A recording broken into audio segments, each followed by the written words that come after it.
안녕하세요. 가치주사TV입니다. 이번 영상에서는 모토닉이라는 회사를 같이 볼 겁니다. 현재가 1,900원, 시가총액 3,597억이에요. 원래 더 쌌었는데 오늘 3.3%가 올랐습니다.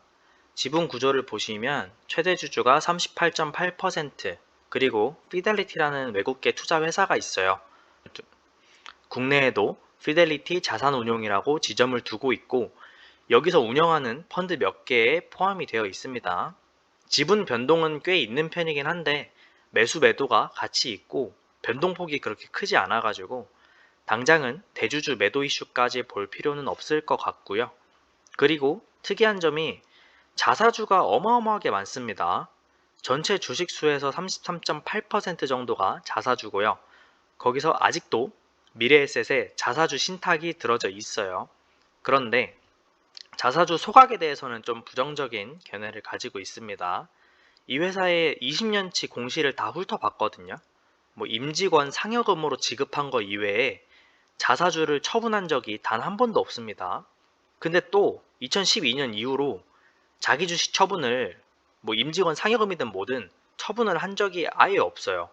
그냥 자사주만 계속 쌓이고 있습니다. 만약에 소각을 한다고 하면 호재가 되겠지만 당장 기대하기에는 너무 오랜 시간 자사주를 쌓고 있다. 차트를 보시면 2020년 한 9월 달쯤에 수소차 테마 타고 뛰었고요. 그리고 올해 초에 한 번 더 현대차가 친환경 전환한다고 발표하면서 저렇게 높게 갔었지만 쭉 내려와서 지금은 만원대고요. 이 회사가 뭘 하는 회사이길래 수소차 테마를 탔냐면 LPI랑 하이브리드 그리고 수소차의 수소 공급 시스템을 하고 있어요. 펌프 제어기, LPI 분사 시스템, 그리고 수소 공급 시스템. 딱 보면 뭔가 고압의 무언가를 압력을 조절해서 쏘아내고 제어하는 기술을 핵심으로 가지고 있는 회사라는 생각이 들죠.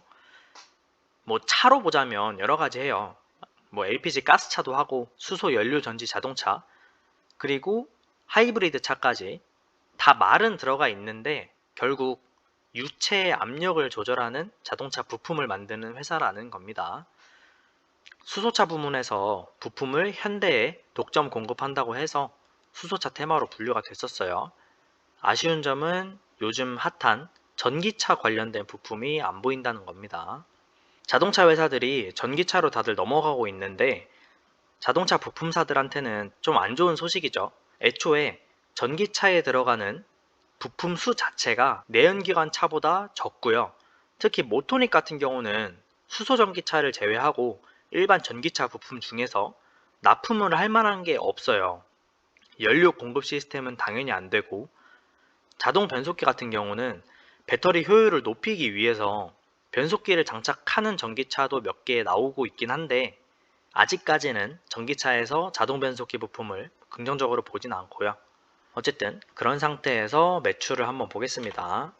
LPI, GDI, FCEV 등 연료 시스템 부문에서 50%가 나오고 있고 파워트레인에서 33%, 그리고 전장 부품에서 15%가 나오고 있습니다. 매출액은 1,900억대에서 2,100억대까지 왔다 갔다 하다가 2020년에 1,700억대로 주저앉았는데 이익은 늘었어요. 매출액이 줄었음에도 이익이 늘었다는 건 당연히 비용 개선이 됐다는 소리겠죠. 그리고 코로나 이후에 분기별로 보면 정상화가 됐다라고 판단을 해도 될 정도로 많이 올라왔고요.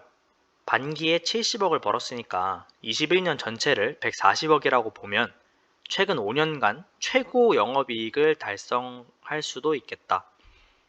물론 이번 3분기가 자동차 산업 자체가 좀 둔화가 되면서 실적이 안 좋을 수도 있겠죠. 이 부분은 실적이 나와 봐야 아는 거고 현대차 3분기 보면 판매량 자체가 전월 대비해서 7월에 13% 빠지고요. 8월에 6% 빠지고 9월에 6%가 또 빠졌어요. 한 달에 35만 대씩 팔다가 9월달 되니까 28만 대까지 줄었습니다. 직전 분기보다 한 10%에서 15% 빠진다고 보면 되겠죠. 그리고 여기 보시면 이전 영상인 동아타이어 할 때도 말씀을 드렸는데 당기순이익이 일반적으로 영업이익보다 높을 수가 없어요. 왜냐면 매출액에서 매출 원가를 떼면 매출 총이익이 나와요. 매출 총이익에서 판매 관리비 빼면 영업이익이 나오고 거기서 세금을 뗀 게 순이익이거든요. 그래서 보통은 당기순이익이 영업이익보다 낮은 게 정상입니다. 세금을 냈으니까 줄어들어야죠. 그런데 영업 외에 당기순이익에 편입되는 이익 항목이 있으면 저렇게 당기순이익이 영업이익보다 높게 나올 수가 있어요. 뭐 공동사업 지분도 있고 이연법인세 효과라든지 당기손익으로 측정되는 공정가치 측정 금융자산도 있습니다. 하지만 제일 일반적인 경우가 뭐냐면 이자와 배당 수익이에요. 금융 수익으로 한 번에 보셔도 좋습니다. 썸네일에서도 보셨을 텐데 현금을 3,400억 가지고 있다라고 적었는데 사실 오직 현금으로만 3,400억을 가지고 있다라고 말하는 건 아니고요. 한 300억에서 400억 정도를 현금 및 현금성 자산으로 가지고 있고 나머지 3천억을 정기예금 등으로 가지고 있다라고 적혀 있습니다. 등에 뭐가 포함되는지는 모르겠는데 어쨌든 단기 금융 상품으로 적혀 있으니까 돈을 굴리고 있다는 거예요. 그리고 제가 계산해 본 결과 연이율 1.5% 정도로 생각이 되고요. 3천억 굴리는데 연이율이 1.5%면 얼마예요? 1년에 45억 정도에서 최대 연이율 2%, 60억까지 이자 수익으로 보고 있다고 생각하시면 되겠습니다. 1년에 영업해서 버는 돈이 100억인데 그냥 돈 굴려서 먹는 돈이 50억 정도 되네요. 요즘 회사들 중에 투자해서 본 사업보다 많이 버는 경우가 있어요. 대표적으로 넷마블 뉴스 한번 났었죠. 그리고 KCC도 몇 번 떴었는데 모토닉도 너무 예금만 하지 말고 이자 수익을 배당 수익으로 대체한다고 생각을 하면 안전한 배당주 위주로 연간 한 4% 이상은 받을 수 있다고 생각하거든요. 그러면 금융수익이 1년에 120억 정도 될 겁니다. 뭐 혹시 모토닉 관계자분께서 보고 있으시면 추진을 해주세요. 다음 보고서에 혹시라도 탑업인 출자 신규 취득 이런 거 올라와 있으면 매수하면 좋겠죠. 수소 테마 이외에는 딱히 걸쳐있는 테마도 없고요. 성장성을 보기도 애매하죠. 심지어 이렇게 기술 도입으로 돈도 뜯기고 있습니다. 회사에게 바라는 점은 첫 번째로 이제 이자 수익을 배당 수익으로 대체하면서 이익 규모를 좀 늘렸으면 좋겠고요. 좀 더 욕심을 부리자면 전기차 관련 부품을 만드는 회사 하나를 인수해서 대형 자동차 회사들 뭐 국내 외국 가릴 거 없이요. 계약 체결까지만 되면 주가는 날아가지 않을까 이렇게 생각합니다. 목표가를 굳이 잡아보자면요. 매출액 2천억 잡아주고 순이익 148억, 영업이익 7%에 이자 수익 45억 나온다고 했으니까 더해주고 세금 뗀 겁니다. 그러면 EPS가 자사주 포함 448원, 배당금 400원에서 배당 성향 59.4% 나오고요. 그러면 최근 PER인 25 수준에서 목표가 11,200원, 추가로 배당금 400원 수준에서 연평균 배당 수익률 3.5%로 나눠주면 11,400원이 나옵니다. 뭐 이렇게 하나 저렇게 하나 11,000원대 초중반이 나온다는 거예요. 그러면 목표 수익률이 2.7%가 나와요.